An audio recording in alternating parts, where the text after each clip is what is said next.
Hey, good morning, everybody. If it's morning when you see the video.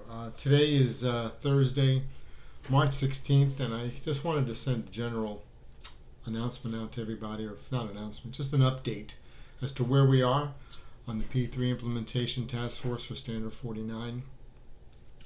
As you know, I've broken most of you up into three different teams. Team 1 is dealing with the Standard 47 relationship to 49, which is the reporting entity. Team 2 is dealing with the leases marriage, if you will, with Standard 49. And then Team 3, which we've only had one meeting so far, is working on case studies and illustrations that they're reviewing. So we're making very good progress on, from what I can tell, all the teams, but again, Team 3 on the case study, I'll be meeting with them on the 24th to see what type of suggestions they're going to be making to the case studies that we're reviewing.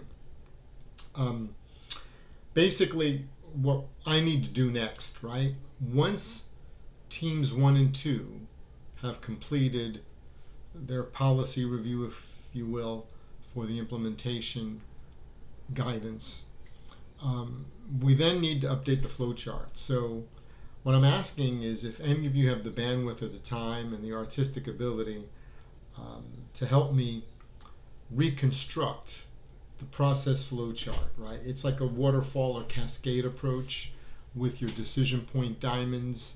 We want to kind of keep it simple and easy, and the decision points, if you will relate back to the policy papers, if you will, that we're writing, or the instructions, whatever you want to call it, right? The guidance. So this way we're hoping that preparers will understand that you do not immediately default to Standard 49, right? If you have a P3, you've got to think and say, wait a minute, is it a reporting entity? Maybe yes or no. If not, or even if it is, should we consider leases, you know? And these are the primary standards that have come to the board's attention that require some kind of guidance. Now, there are other pieces of guidance, such as credit reform guidance, that definitely could also play into this, but we're not touching that now, okay? I don't want to overcomplicate the flow chart nor the issues. You know, if we don't have symptoms, let's assume the patient isn't really sick, right? If things were to come up in the future, we can always address, for example, how Standard 2 might have interplay with Standard 49. Because I know some of you are already thinking along those lines, I'm pretty sure. So we're already pretty much towards the end of March, and assuming that we can pull the Team 1 and Team 2 information together, right? Update a flowchart, will be in really good shape there. Team 3 now, folks, on case studies. Again, if we can make progress, our last meeting will be in April, on April 10th for Team 3.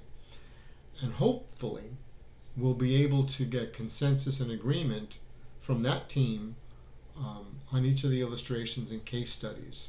There, we're taking every single requirement in Standard 49 and giving a sample fact scenario and then a suggested, if you will, solution that culminates, if you will, in a suggested or proposed note disclosure.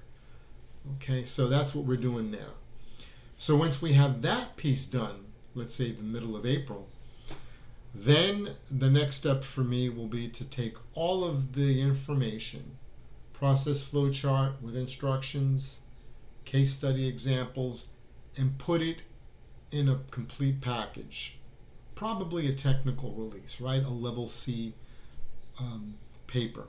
Then that needs to go to the Accounting and Auditing Policy Committee, which is, if you will, a subcommittee of FASAB. Many of you are familiar with it.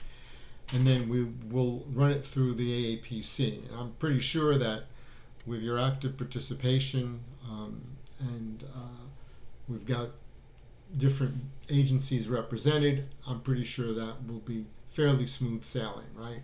So I'll kind of shepherd that through. That's if we go with level C guidance, and I think we probably will.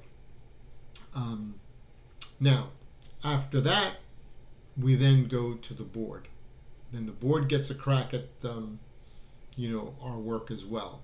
So we're looking at optimistically the fall to the winter to actually release a technical release. But the good thing is at least we're making headway. We can address some of these things in training in the interim, right? Or technical inquiries, even if they're verbal phone calls, at least we have documentation to say this is where the task force thinks we need to go, right? So for any of you preparers that are concerned that we might not make this fiscal year end with an official document, and I doubt it, but I'm, as you know, working very diligently with you, pushing you, as fast as we can, because before you know it, spring's here, right? You're going to be concerned about year end beginning, I know, kind of May and June-ish. We're starting to already worry about unspent federal money, money that's not been obligated yet, and looking towards next year's budget and the budget beyond next year for sure. There's so many things going on that I really appreciate you're working with me now this early spring, because after this, your workload spikes. I know that. I can then take the ball and try to cover as much yardage as I can. So again, making it short, I'm going to need help doing the artistic, flowchart business. And if any of you would be interested, now I don't need many, okay? But if any of you would like to come into the kitchen with me, all right, and kind of follow along as to how I make, I don't know, whether it's a chicken piccata, whether it's lasagna, whether it's pizza, you're more than welcome. If you want to kind of like understand what FaceApp does when we put these documents together. It's not for everybody, okay? It's a different way of doing things, but I'm kind of reaching out to maybe a younger person who would like that experience in understanding how standards are written. Because I'll tell you this, our former director used to say it all the time, everybody thinks they know how to write a standard. Those of you in policy, like Jana and Dr. Baker, know what I'm talking about.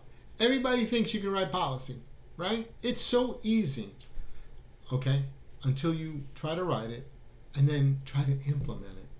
So the board's got a lot of experience there, so there's certain hoops that we jump through, okay?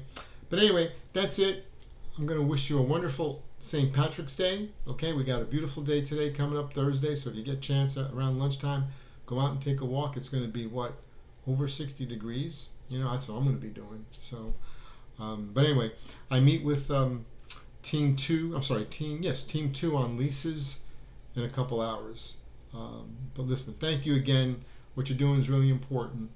You might not think so, but it is. Whenever we can tell the American people what the federal government is really doing, especially with its accounting, that's a good thing. Think about countries where they don't do this, where there's no transparency. And I'm talking about countries that you may have visited that you think are progressive or you think that are illuminated. When I visit Italy and I look at their financial reports, there's so much statistical competing they purposely make it very confusing and difficult, and they skew things, in my opinion, that the average citizen has no time to waste, especially with work and everything else, raising families or just living, like doing laundry, right? But anyway, I digress. Have a great day and a great end of the week. See you. I'll see you to Team 2 in a little bit. Bye-bye.